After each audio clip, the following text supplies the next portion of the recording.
नागपूर शहराच्या मध्यवर्तीमध्ये रिसन नंबर 249 अमेरिकन मशिनरी बंगलो या नावानं सरकार हक्कातली जमीन आहे. ही जमीन 57 एकर 17 गुंठे आहे. हिची किंमत कोट्यावधी रुपये आहे.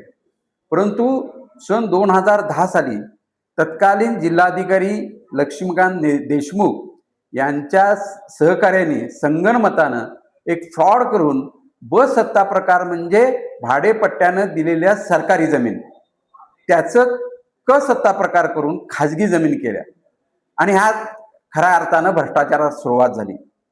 ज्यांना अधिकार नव्हते, सरकारची जमीन ती माझीच जमीन म्हणून काही लोकांनी ट्रस्टीनी ही जमीन कुमार बिल्डर्स नावाच्या व्यक्तीला विकली आणि त्यानं अनेक लोकांना पुढं विकली.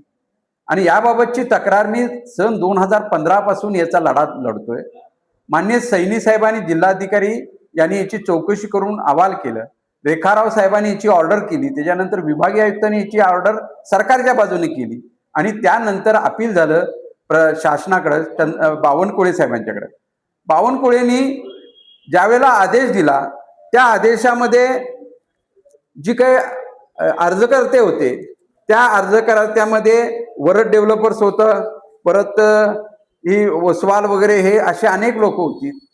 ह्यांची सर्वांची अपील फेटाळली आणि त्या आदेशामध्ये स्पष्टपणे लिहिलेलं आहे की सदर 2010चा जो काही आदेश लक्ष्मीकांत देशमुखनी सत्ताकारचा केला होता तो आदेश रद्द करण्यात आलेला आहे.